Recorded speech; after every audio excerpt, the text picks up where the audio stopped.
Expert Instruction, the Teach by Design podcast, where we dive deeper into the research surrounding student behavior by talking with the people implementing these practices where they work and with the students they support. I'm Megan Cave. I'm Danielle Triplett. Well, here we are once again. It's October. Happy October. Yay. No, I was just telling Danielle, I think October has single-handedly been both like a whirlwind and a time warp where like I don't know where any of the time has gone, and also I wish it would go faster. It's weird. I don't know. I don't know. It's taking no time and all the time.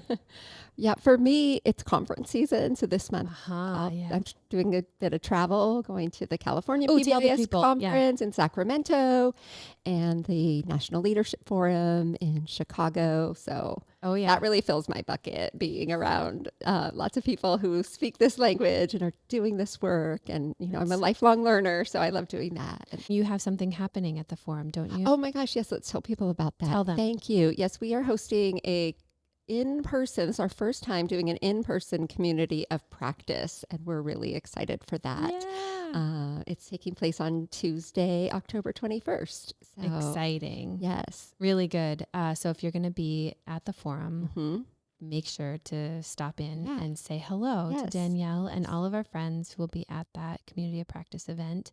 So we've got lots of stuff coming up, lots of conferences. And today we are here and we are talking to our guests today about data decision rules. Specifically, how can we use data to help us get students more support sooner so that we're not waiting around until a situation explodes and we need all of the time and all of the resources. We can start now, and data can help point us to that. Totally. Right. So talking to us today, we have two new friends from North Kansas City Schools, Dr. Lisa Friesen and Jamie Ferguson. Yes, we were so excited to learn from them. Yeah. It's wonderful. So Dr. Lisa Friesen has been with the North Kansas City Schools for 22 years. She is a former elementary and high school special education teacher and is currently serving as a District Instructional Coordinator for MTSS. And in that work, she's organizing and supporting academic and behavior interventions and systems K through 12 for the whole district. Yeah, she's great. She's amazing. And Jamie Ferguson has been part of the North Kansas City School District for the past 16 years. She spent a lot of her career, 11 years to be exact, at Linden West Elementary, where she co-led the Tier 1 interventions and served on the Tier 2 and Tier 3 support teams there. But now she is at Oak Park High School, and she focuses her time there on academic interventions and student success through programs like Missouri Options and the Check and Check Out intervention. She's passionate about creating equitable learning environments and helping every student find their own path to achievement. Yes. Yeah. We had such a good conversation with the two of them. I was really impressed, especially, you know, when we're doing this work and talking about data and decision rules specifically at Tier 1, like it's difficult to find high schools that are really exemplars for this. So we were really I think fortunate to have some of our colleagues that are, you know, they're doing a research project with that. Yeah. And they were like, you got to talk to Lisa and Jamie. And they were right. They steered us in the right direction. So that's right. That's right. I love talking to high school folks. They have such a real practical approach to this because who has time when you've got so many classes and so many students that are coming in and out. So I really, what I took away from our conversation was really the way that data play a role, but also how they bring a lot of heart to this work too. So much. So they know their kids, they know the students. So the students become more than just a data point. They know what's going to work. They know, or they at least have an idea about what isn't going to work as good. They've got a sense of building relationships and the importance the important role that plays in the way that students are able to be successful with these Tier 2 supports. So yes, data play a role and they'll talk to us about that, but I also want you guys to really pay attention to how they talk about their students as people. They really do. They really care about them. You could feel that. They were really, especially at the high school, it's bigger and the stakes are higher. Like, am I going to graduate? Do I have enough credits? Like, so that often can be the focus, but they really are like, nope, relationships. That's why we're here, and building a community and making students feel intentionally welcome and seen. That's right. I really picked up on that. Yeah. Me too. So I just want you guys to really listen to the ideas that they share and how they get students more support, the way that they leverage their systems, and how they aren't afraid to go back and say, oh, whoops. Yep. In order to do tier 2, we actually have to improve some of our systems and practices at tier 1. Yeah. And so just listen and take away as many of the tidbits as they throw at us, because there's a lot. So much to learn here. Enjoy it. Well, Jamie and Lisa, thank you so much for joining us today. We've cleared the schedules as much as we can, and here we are. So today, we wanted to talk a little bit about the way that you all get students the additional support that they need, maybe a little bit sooner than would otherwise happen, and maybe the ways that you use data to make that happen for kids. But before we dive into that topic too much, maybe you all could tell us a little bit more about where you're from, where you're coming to us live from today. How long has PBIS been happening in your district? How many schools are there? Just tell us the basics. Give us the rundown. Sure. So we are North Kansas City schools, so just north of Kansas City. But we're the second largest district in the state of Missouri, and have the most diverse high school in the state of Missouri, as well as the most diverse elementary schools too. Over 100 plus languages spoken in the district, and we're about little under like 50% free and reduced, but that's the average out of all those schools. So we have a wide range. We're about 82 square miles. So pretty large. We have 4 different feeder patterns that our elementaries feed into the middle schools, and then those 4 high schools. So we have 21 elementary schools. We have 2 6th grade centers and 4 middle schools and 4 high schools. You got a lot of moving parts. We do a lot of driving around with all the schools that I go to. So I started in this role as like the PBIS RTI facilitator, and at the time it was really a ground up approach, and so we had a couple elementary schools that had already been implementing, and I started in this role in 2009. So we only had a couple elementary schools that were really kind of dabbling in it. They had been working with an organization in town to help them. And then once I came on board, we partnered with our regional professional development center and really got the curriculum of the Missouri PBIS, and had worked with Dr. Tim Lewis and his team and everybody else that worked in the Kansas City area to tier that in. So we, over those years, for probably about 3 to 4 years after that, we were tiering in more and more schools and adding middle schools as well.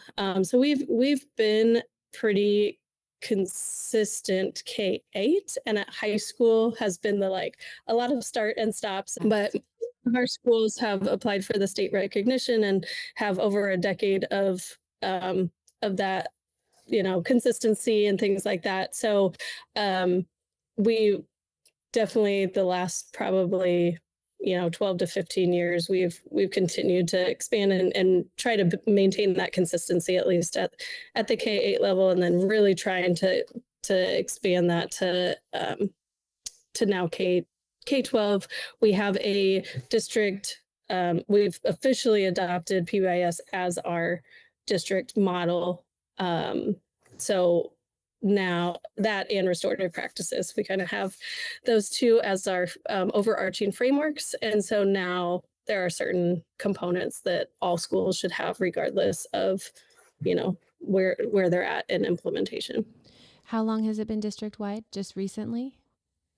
Yes, just since last year was like the official naming of it. Has always been kind of the underline, but we a behavior task force that really looked and refined a lot of our practices and put them all into a handbook, and that was elementary the past 2 years. And then we added secondary last year, and then it went out to everybody officially this year. So just to kind of recalibrate and get everybody back on the same page, especially after, things that have happened over the last 5 years. Yep. I don't know what you're talking about. Jamie, you're at the high school. Speaking of high schools implementing, you're at one of the 4, yes? Yes, I am. I'm at Oak Park High School. Okay. And how long has Oak Park then been a part of this PBIS world, this initiative? Well, give you a background about me is I started at the elementary. So when Dr. Friesen was talking about implementing PBIS, her and I had already worked together many, many, many years ago at the elementary. And I was a part of the tier 1 team at the elementary level who went for recognition for my building. So me coming to the high school, this is my 3rd year at Oak Park.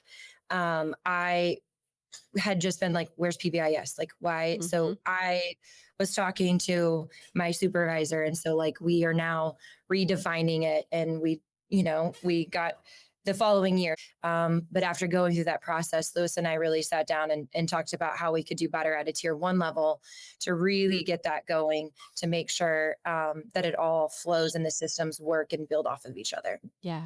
And I would say that, even in Oak Park was one of the schools that I worked with previously, and they have expectations, they have the matrix, they have some of those things, but in terms of really and it's ebbed and flowed. What I found at the high school was based on, it was a little more people dependent, and so we're really trying to build stronger systems so that it's not an administrator who's really really passionate about it, or that's a big focus, or a teacher leader who brings that, and so really getting, Jamie and her assistant principal and the team to build these systems. So also, it's not just dependent on her and her team as well. Yeah. So that's something at the high school we've really has been more that we're really trying to work on those systems so that it can continue to exist beyond certain people. Yeah, I think that's a really common experience though too, by thinking that tier 1 is, we're doing the things, we got this, and then you go to implement something like a tier 2 strategy like check and check out, and you realize that it actually builds on the systems, practices, and data that you develop as a foundation to your tier 1 PBIS. And so it's interesting though to hear you all reflect on that and to see that, oh, this could probably work a little bit better if we shored up some of our systems and practices at tier 1. So that's a cool reflection. Yeah, I appreciated how you said about really developing those systems so it's not just dependent on the individual people in your building. Because we know that there's naturally going to be turnover, like people move in and out of roles and buildings. And so the systems, if you build them well, that's where you can really sustain that work. Yeah, Danielle's our systems girl. She loves the system. You know it. Cool.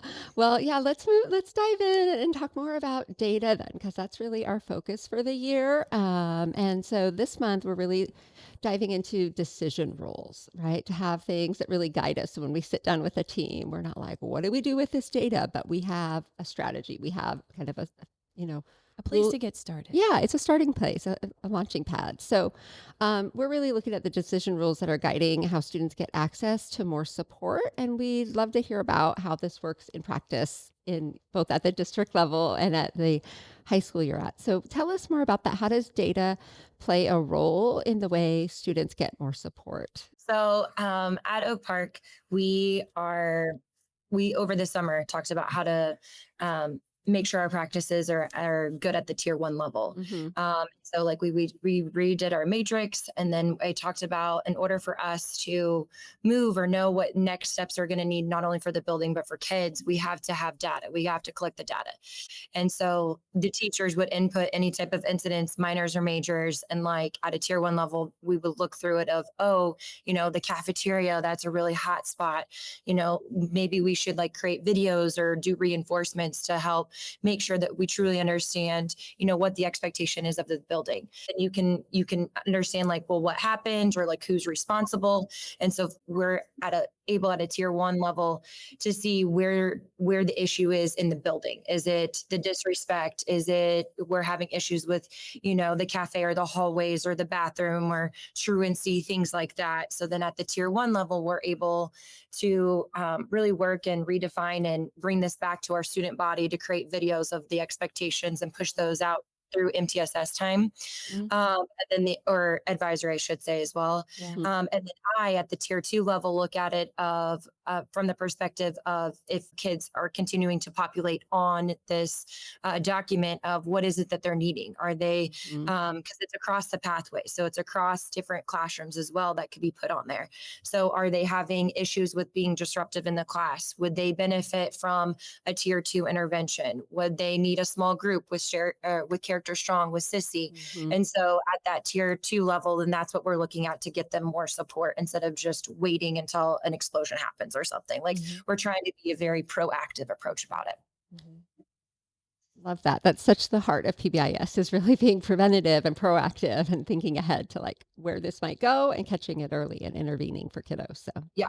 Love that. And within that, like we've already caught about 6 kids that we're going to start to try to get on and check in, check out with Angus. So it's a really good start. We have 2 going right now. And so far the first round or like the first couple of days were a little rocky, but then like that coaching, and then also already talking to a mentor with the student, like they're already bonding and making sure that, that relationship is connected to help support the kid. Right. Because it takes time to build those relationships. And so often we've talked about it here in our conversations with other people, that so much of what works about these practices and these systems are the relationships that are built behind the scenes. And if you want to have kids that need some additional support succeeding in those supports, you got to have time to build those relationships with them, for sure. So earlier is better. 100%. How are your teams set up, Jamie? Do you have like a school-wide, a tier 1 team and then like a tier 2 team, or is it all like a big mix group? We have a tier 1. So tier 1 is comprised of myself and Sissy, who are also at the tier 2 level, but then also classroom teachers in the different pathways. Gotcha.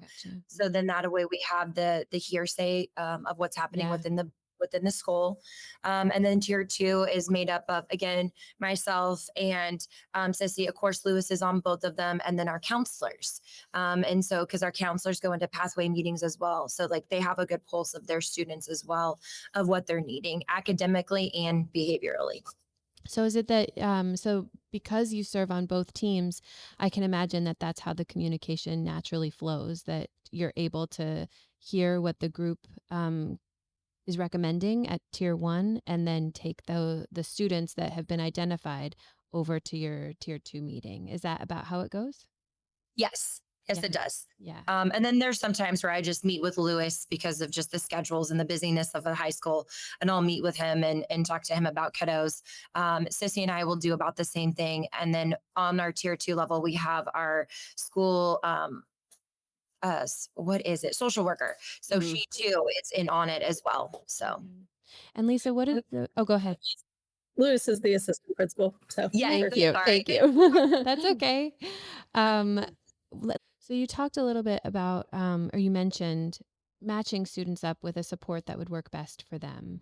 And so how is it, so when we talk about decision rules, what are the rules that you look at within those tier 2 practices to say, oh, I think this student would benefit from this intervention? What are the rules that you use, or what are the data points that you're looking at, or how do you make those decisions? Jamie, do you want to talk about? Yeah. So I can do that.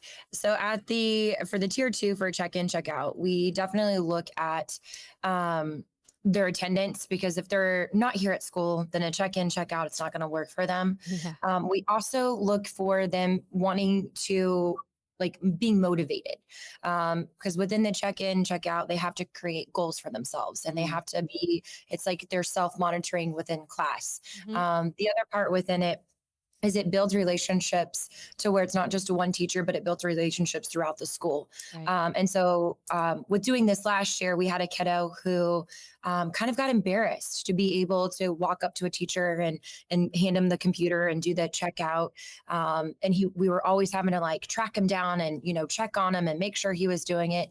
And we realized that he would have benefited better for a small group or a one-on-one of trying to get to more like kind of an intimate setting to where it's not his peers looking at him for an intervention at that tier 2 level versus a check-in, check-out. Yeah. Where the other kids that we, sent through or had them go through that process really benefited from it because they enjoyed talking to their teachers. In fact, that became one of their like they never realized that just greeting their teacher before walking into the classroom made such a positive impact. And so they continued that even though they had reached their goals on check-in and check-out.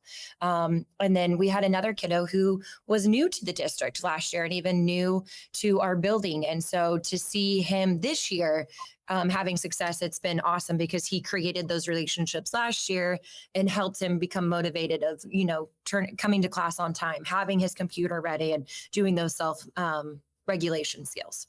Nice.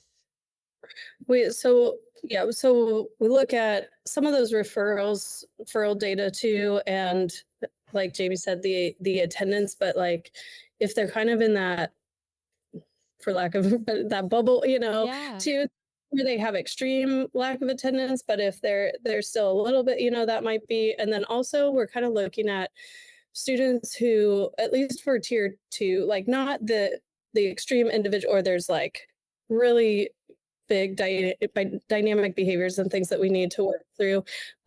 Students who maybe aren't, they're not getting a lot of their work done, or they're constantly talking out in class, like there's just those, the behaviors that we can really try to work to have some of those replacement behaviors, but they're not so intense that we need really individualized plans. And then the other thing that's been that we've done in the past, and we're trying to like keep going to, is like, if they had, because we in middle school we have some of these, so if they were successful, or especially for that transition, because we do a lot and then they get to high school and it's like, good luck, we want to make sure there's some of that transition. So some kids, or some kids, when they're talking to the counselor, be like, I was on the check-in, check-out, and this was really helpful. So once we have those systems really up and running, we can be like, great, let's at least try short time frame and just to like ease you into that transition. But really looking at freshmen and sophomores especially has been that I'm working, at the high school to try to do that early intervention and get them set on a successful path. But we do need them to be willing to talk to an adult, or like they, who, we always ask them, like, who's somebody that you have a positive relationship with. So if them with that person for a check-in, check-out, are there, or do you only have one? So we're trying to build some of that. But if they end up being more responsive by a peer, a peer mentor or something, then we'll look at that. But we at least try to start with who would be kids who could benefit from that check-in, check-out, that have a relationship with an adult in the building and that just kind of need that accountability. And then look at, okay, it's not just the accountability, like they know what they need to do, but then they need help with more skills with how to do it. So we're kind of looking at that skill versus will, and it's not always easy to pull back those layers, but some kids, it's like, yeah, we just need you here. We want you to be here. So yeah, that's an important message to send to kids too, that like, we do want you here. We care about you. Love that. So I'm hearing so much in what you're talking, what both of you are talking about. You're sharing, it's not just about like how many referrals does this student have. You're talking about making some decisions based on a transition need from middle school to high school, so that it doesn't feel like I was doing all this stuff and I felt super supported, and now I'm in this building and the bottom dropped out and I have nothing. So you're talking about knowing who those kids were and offering that transition to high school using that same intervention or those same supports, which is great. You're also talking about referrals. And I feel like as you were talking about it, I could hear the word simmer, like in my own mind, like you can just know that there's something going there. It's like, it's just like a little shake, a little shimmy shake in there. That's where those path meetings are really helpful to be like, they meet every week, so I think one meeting a month is more on behavior, and then the other is more or something, but is a chance to be like, okay, who's simmering and needs a little. And some of that you can get from data, but like you're saying, so much of that is just the experience of being in the classroom with a group of kids. And so you just kind of know there's something happening, right? Like it's just happening over here. And so there's that piece of data, both qualitative and quantitative. You're also talking about, what do we know about our students? What's their motivation here? Are they going to be embarrassed when they take something up in front of the class and ask for feedback from a teacher, or would they love it? I remember one of my girls said that there were kids carrying around their point cards. This was in elementary school, so a little different, but they would carry around their point cards in school, and it was like a cool thing, and like everybody wanted to have a card that they could take up to whoever and be like, okay, now you give me the smiley face, or whatever it was. And so for some students that can be like a real reinforcer, but knowing your kids, like, they, like you were saying, might have benefited from just a smaller group intervention with their friends or kids that they relate to. So you're using a lot of different data points in what you're sharing with us, which is, I mean, it's amazing. It's remarkable the amount of information that we carry around in our brains. Totally. I'm really just noticed and impressed by asking kids what worked for them, especially at the high school level. They've been in school for many years, and so maybe they have experienced a small group intervention or been on check-in, check-out or other things. So to just let them tell you and ask them, and what's worked, what it feels like would meet the needs that you have. I think it's such a simple and yet really important and valuable conversation to have. Love that. Yeah, we have portrait of a graduate competencies that are K-12, but especially at the high school. So it's those soft skills, and that's something that, being able to be problem solvers and take ownership and responsibility, and some of that too is just something that they have a lot to say. If we just need to ask them, right? to find out. Absolutely. Let's talk a little bit more about that. So tell us about how students have responded to these interventions, and what has their feedback been to you about how helpful? What have you noticed, and what have they told you? So for the check-in, check-outs, we just started it last year. The kiddos, about 3 of them, gave us feedback of they enjoyed being on it and being able to self-regulate and meet their goals within the class period. One of the pieces that I mentioned earlier is a simple thing of just greeting their teacher before walking in and taking a seat. Made a lasting impact to where, it gets them talking to their teacher and seeing how their day is going as well, to just kind of know what the class period is and that they are humans. Another one, it helped him regulate to have his computer charged. That was the biggest thing, is that he needed to have his computer charged to be successful in class. So making sure that we were taking steps and problem solving through that has definitely helped him for even this year. Because when I still check on their grades and check how they're doing, they're having success in the classroom, which is very, it's very positive and rewarding. And then so far we only have 2 kiddos on check-in, check-out right now. But they are seeming to take away with it. Like one of our girls was a little hesitant at first. We paired her beautifully with a mentor who she works in our counseling area, but she used to like cut hair and stuff. And so the girl is much wanting to like be a stylist and stuff. So like now they have conversations about that. And she loves going in and checking in the morning and checking out when she's done. And so that pairing of building another person, another relationship versus just having Sissy, who's our behavior interventionist within our building, of just having that relationship. So it's just growing. I think that's very helpful within the grand scheme of things within the secondary, because there are so many working parts and people that you just, if you only just stay in your one little bubble, like you don't get to reach out and meet everybody. And so they're definitely building those relationships of then in return, they show up to school and they have better attendance and things. Yeah. And really, I know these are smaller numbers. We're really trying to tier this in, like pilot it in a sense of like really figuring out our systems. And so we were starting with a smaller amount, we're starting with one pathway and then expanding. And so I think Oak Park's really worked on their systems to continue to add more kids as we go through the year. And just this first quarter, just kind of getting those systems back up and running this year. One of the other high schools that is also been doing this since last year, one of the things is they were also having a couple of the kids that were really successful with it come and help mentor the other kids, or just like help them get started or talk a little bit about that, because they still wanted a little bit of that, accountability, but don't really blown intervention. And so we were trying to figure out some ways to like pull them into support maybe a new student that's starting on it, or how they could help. So we're just kind of playing with that a little bit about what that looks like at the high school level compared to the. Yeah, I think working with high school students, you have more opportunity to really let them shine, right? And be those mentors for people. I love that. I love that you really focused on that part about human connection. Just like if someone's wants to do hair or those kind of things, like talking about that, getting to know them, really building those relationships. They feel seen and heard when they're at school. I love that. Me too. Yeah. Like we need that in our lives. Yeah. Right? Like that's what it takes. What about the adult response? What have they noticed now that some of these supports are getting out into the school a little bit sooner? What's the adult response been?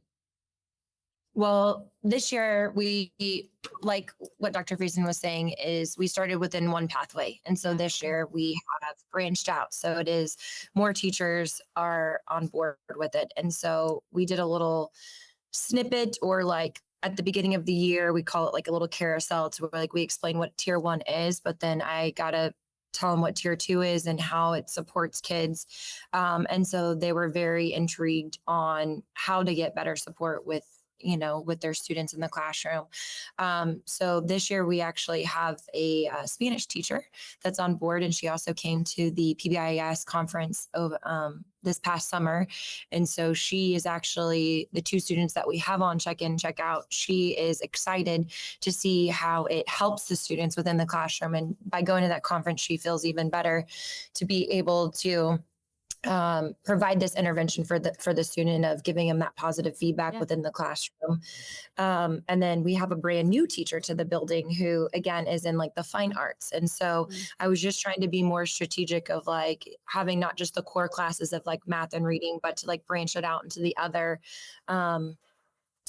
classrooms. And so far the teachers, it hasn't been up and running quite yet with those 2 kiddos, but in the past, like they're excited to see what's to come. And then the teachers that we used last year, like they're ready for kids to come on board. Like it's a very seamless intervention, to where like they know to check on them and their goals, and to give them feedback along the way within the class period, to like help keep them on track, instead of how sometimes teachers and kids can get to where like you're just battling back and forth. This is more of that proactive and that positive approach. So sounds like you've done a lot to really create buy-in amongst your staff too with this initiative, which can be really tricky at a high school level. Yes, it can. Yes. So kudos to you. That's great. Starting smaller, starting with one pathway, a couple, some certain teachers, and then expanding from there, being able to share their experiences. Yeah. I mean, that's what it's all about, right? Like it's good for grownups to meet with other grownups and tell them that this is not bad. This is okay. Just in the same way that these students want to come back and help other students and say, like, this is a cool thing that you're going to do. And here's why it worked for me. Right. So we all And need. it was, they also saw it didn't take a lot of time. Yeah. It was, yes. so that was part of it too, is that, yes, I can give feedback and, it doesn't need to take a long. Right. It's not so much extra. Right. Love it. Agreed. Well, what would you share with other schools? So right now we're talking to each other, but there are other people out there that will listen to this conversation. It's remarkable, really, the power of the internet. There are other people out there that are like, I am doing this or want to do more of this. So what are some of your biggest lessons that you've learned so far in implementing tier 2 supports, or how you incorporate data into your decisions? What would you share with them that has worked really well and might be a recommendation for them to focus on as they move into this work?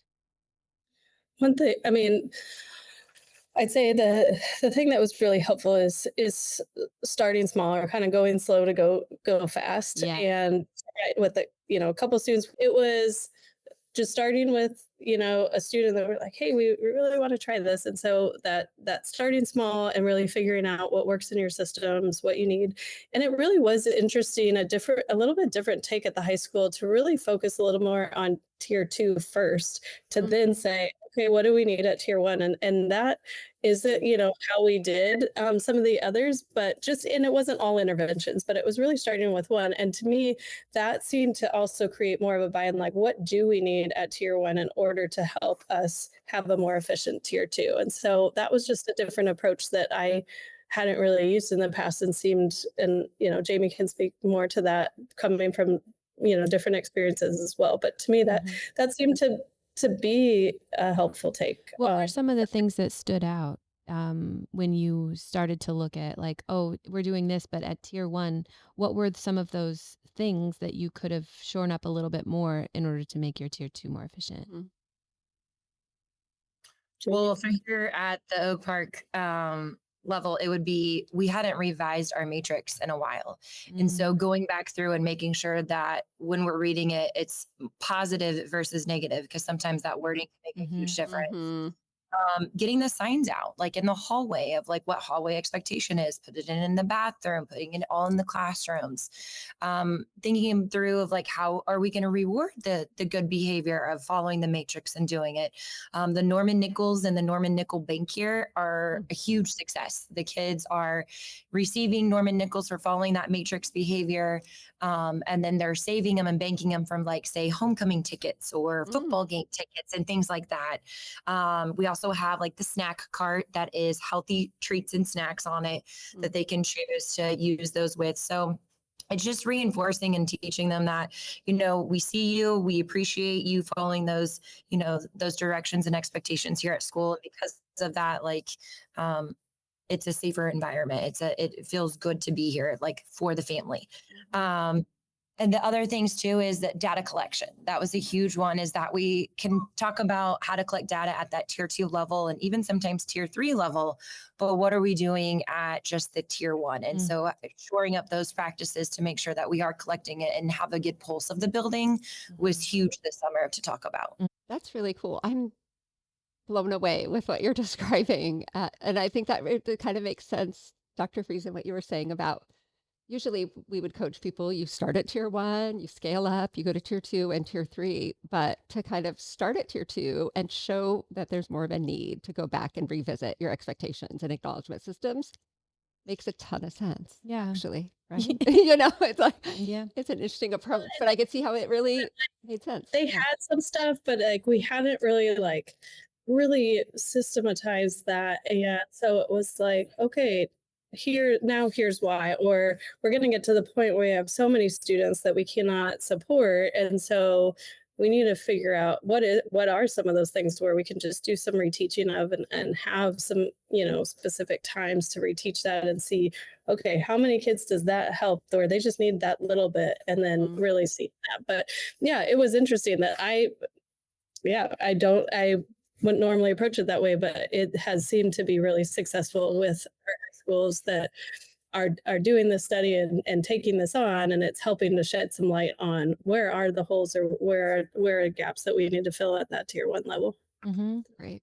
I think it also just really reinforces this idea that each tier builds on the other, right? Yes. And so you can think, oh yeah, we're doing the school-wide stuff. We've been doing it. So we should be doing tier 2. And then you go and you start to implement those tier 2 systems and practices and collecting the data, and you realize, Yeah. We have more to do. Well, the other thing too is not only are we trying to help students, but we also have to educate our staff. And so like you have said that the turnover at high school can be high. So it's also teaching the teachers of the practices at that tier 1 level, of the proactive approach and when can that take place? Because sometimes within professional development, it gets taken up by district things. And so it's figuring out the times that we can do it on a smaller scale to be able to then help all of the students. Well, this has been great. Brilliant. Yes. I'm so excited that we get to highlight the work you're doing. Yeah, me too. And we always love talking with high schools. We talk to a lot of elementary school folks who are doing this work, and that is really special and important to talk about in different ways. But like you were saying, high schools, there are a lot of fits and starts. That's not unique to your district. It's just how it is. And so anything that we can learn from you all and other schools that are doing this work is super helpful. It's informative and teaches us how PBIS interventions like check and check out can work at that level. It's great. Yes. Thanks so much for joining us and telling us all your experiences and your stories. This is great.